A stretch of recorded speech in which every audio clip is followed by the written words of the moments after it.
On today's video, we discuss sealed investing in Magic products, which one to choose, how to choose, what to do with them once you have them. Let's have a discussion. It's coming up next.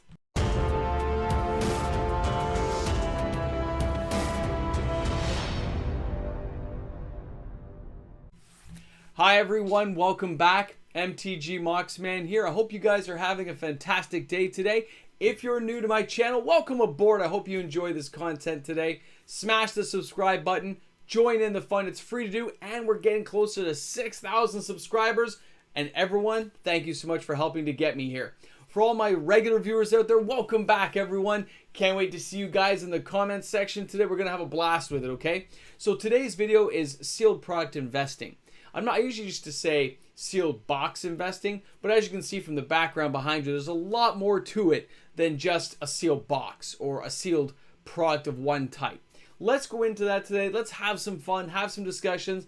The best way to do this is show you guys what I mean, and of course, leave those comments in the comment section below at the end. Let's have a discussion about this when it's all over, okay? Let me know your thoughts and feelings on this. So the first thing we're going to go over is budgeting.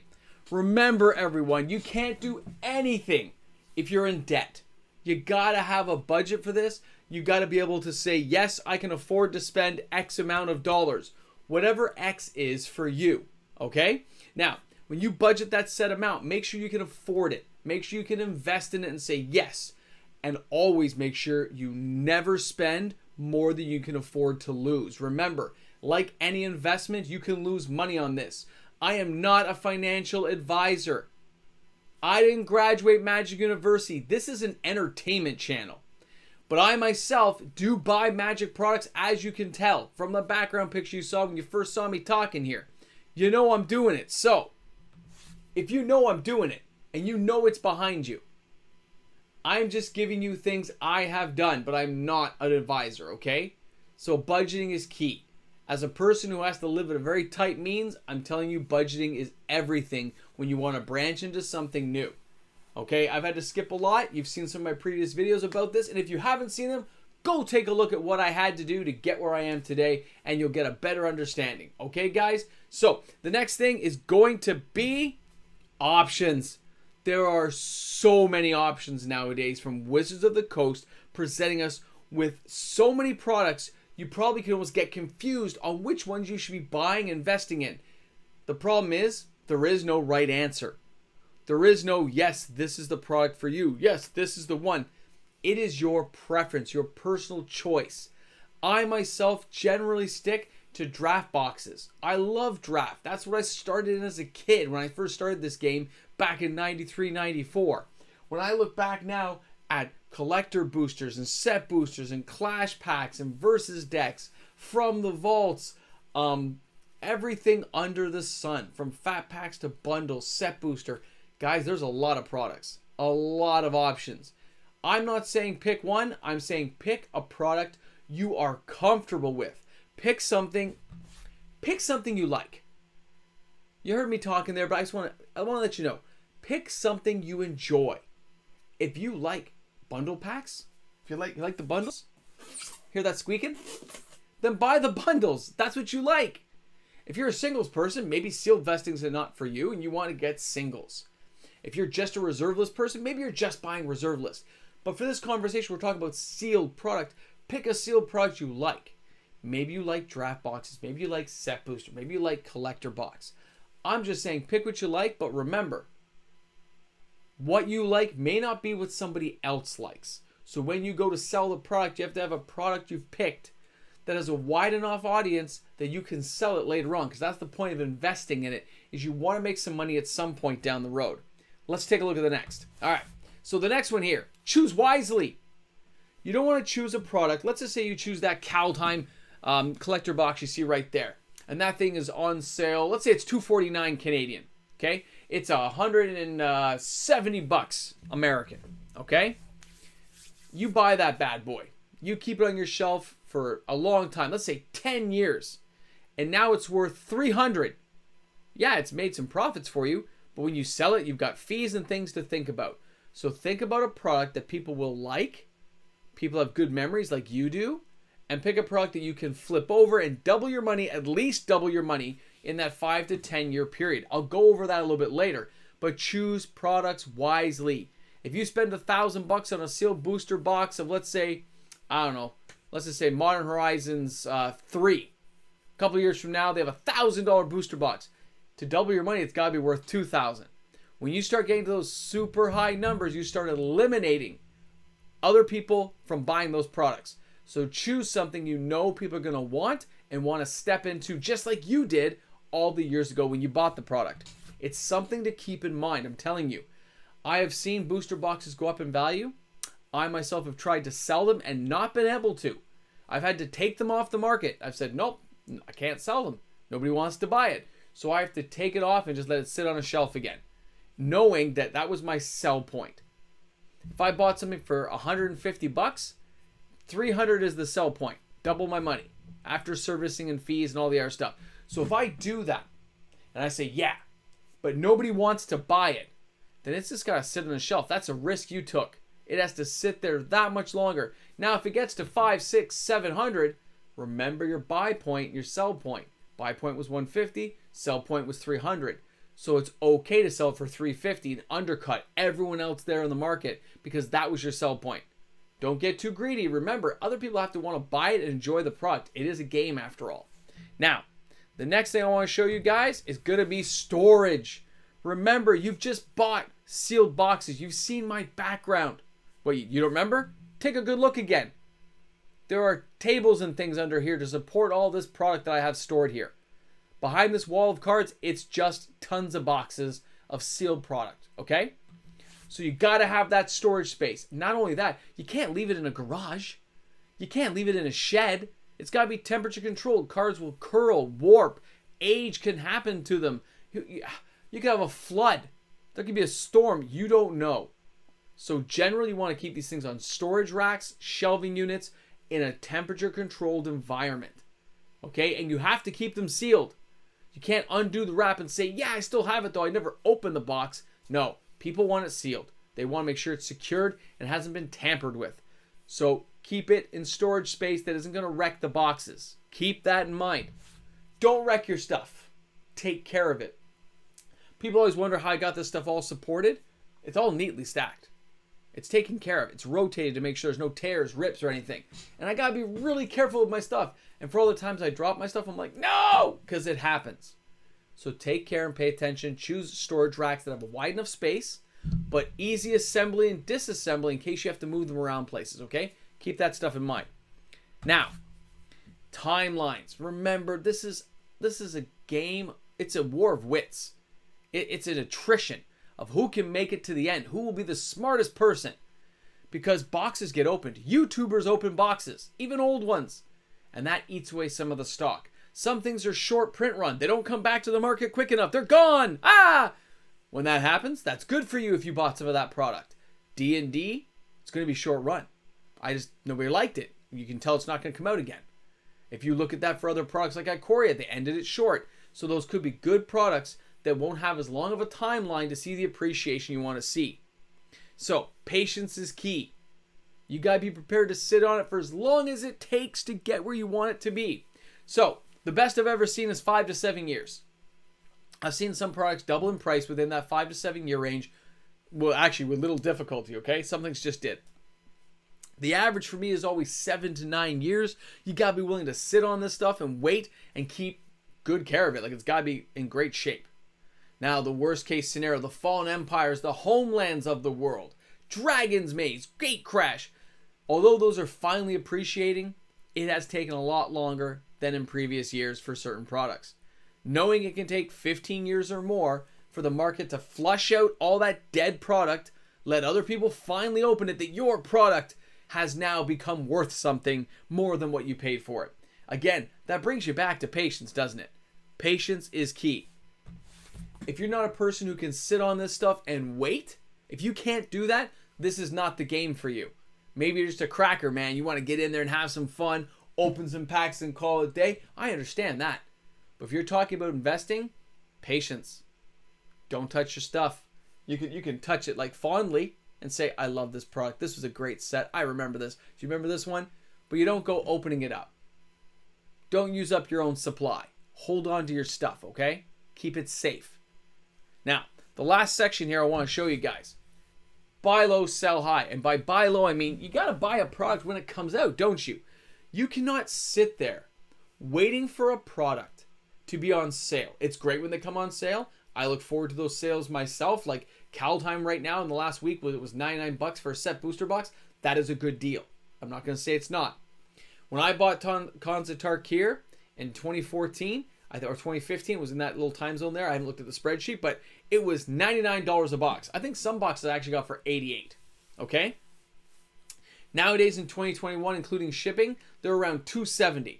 I've already crossed that threshold, but remember, certain boxes have those bonuses. In this case, fetch lands. Hard to get. They're being these boxes are being driven up in price, okay? I'm willing to wait another 10 years to see if this thing will go to 500.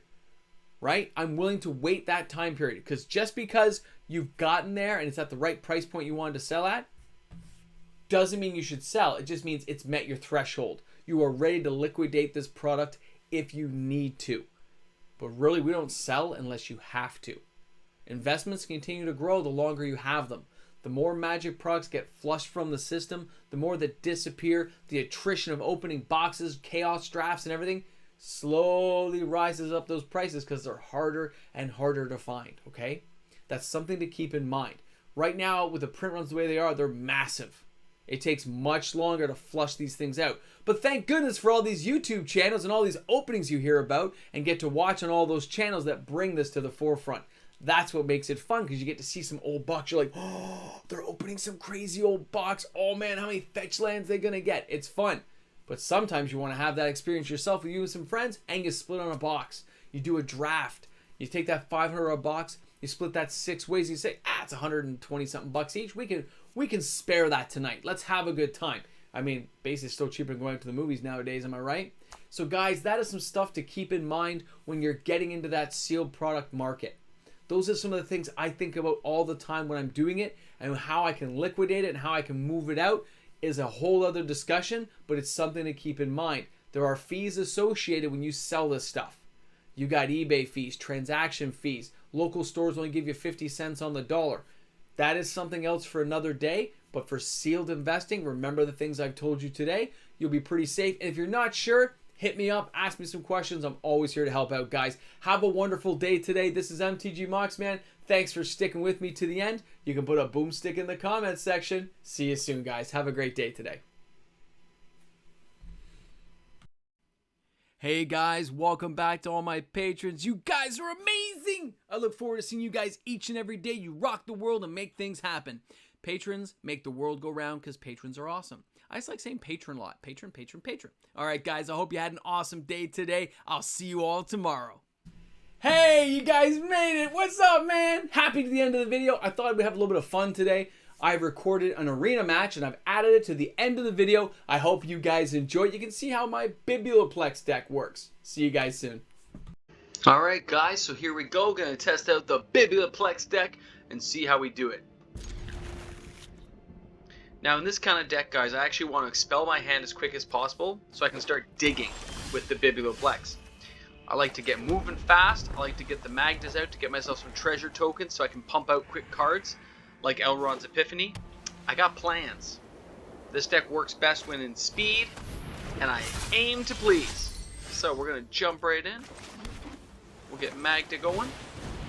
You notice I choose spells like Heated Debate because it can't be countered, Magic Missile because it can't be countered.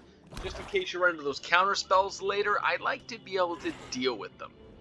If you're building a deck like this, I can't wait for some of the new cards coming up where you get to copy more copies, because it's going to be awesome.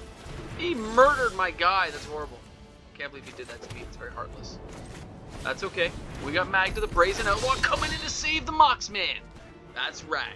Smoke Eater's going to face the wrath of Magda the Brazen Outlaw. Why not, right? She's a Dwarven Berserker. Look at her, Dwarf Berserker. See what she's talking about here? Ah, see, you think I care about that. That's the funny thing. But I don't. Oh, I don't know what that one does. Hold on, what does that do? Now, with all these cards out, guys, I actually would like to get more mana. This is the kind of funny thing about this deck. I care about mana. Gotta get things going. So, yep, I'm going to attack. Yes, he's going to kill my thing. I expect him to. But guess what? I'm not gonna let him.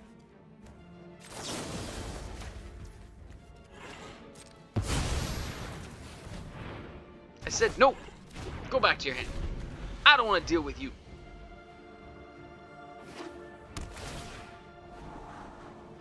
He's scrying. He's checking things out.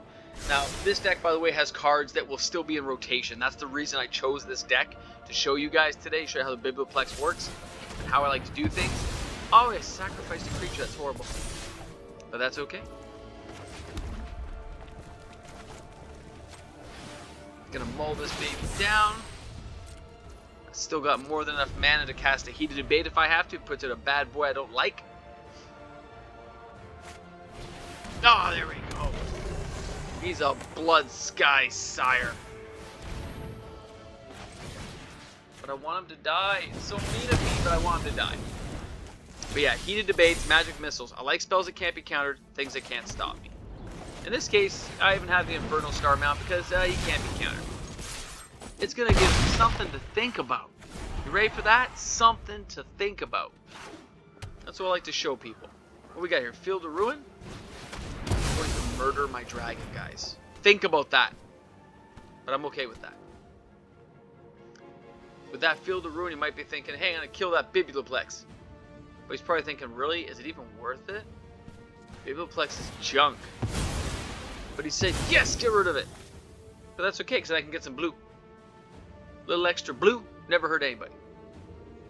And that's why I have the Replicating Ring. Because the Replicating Ring lets me get a lot of mana later on for when I want to copy a whole bunch of spells. In this case, I don't have anything to cast, but that's okay.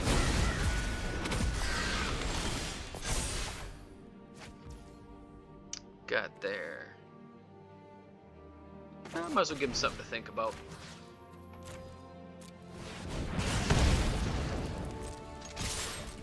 Just to give him a beat down.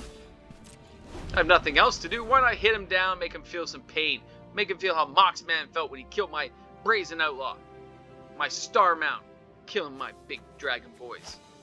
How cool is that to kill my guys? What we got? Now he's got Tegrid's Lantern, right? Great card, I get it. It can do crazy things. And I'm going to let it do something crazy.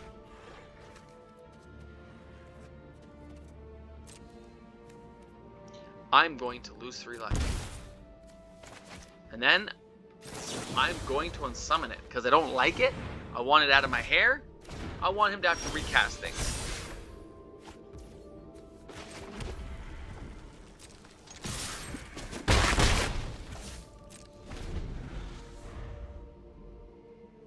It's like, come on, bring it on. What you got? What you got, Smoke Eater? You got nothing. You're running out of steam. Sweet. He brings it out. I'm going to kill it. Now watch. This is where things start to get awesome, guys. Oh, I don't have a card to discard. How horrible of me. Alright, so I am going to go ahead and start grinding away now. Now I start looking. Alright, oh, I'll take that Magic Missile. Why not?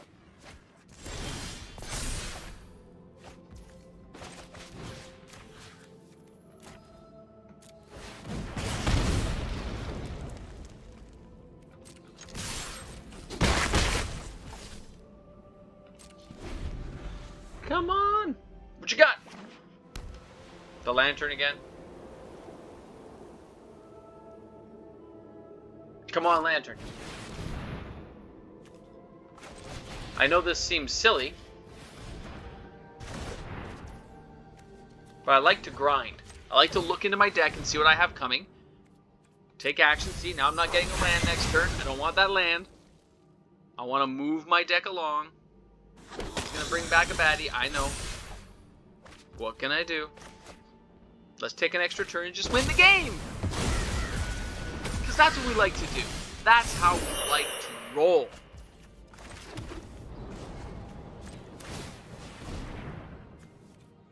Take some action here.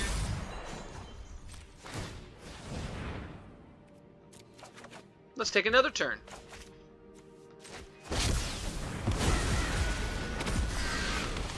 But that's how this kind of thing works, right? You're grinding ahead. This wasn't a great example, though, just because you can see I'm going to kill him next turn. He's going to block one. He dies next turn. I don't care. It's not the point.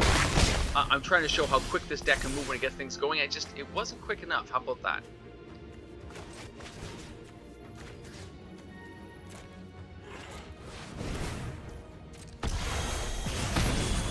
So, I've hit him, which is great. He's going to have to block. But I just want to show you, looking ahead, grind again. See how I'm starting to cycle through my deck? For 2 cards, I'm cycling through my own stuff, seeing if I like it or don't.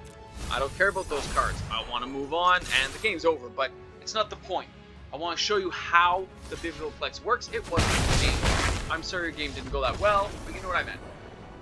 So, we'll roll this one up. This one's like an 8-minute match. I know it's not the best example, guys, but I wanted to share it with you and let you know. So that's why I'm attaching this to the end of a video for those who might be curious to see how a Moxman deck works. Have a great one, guys.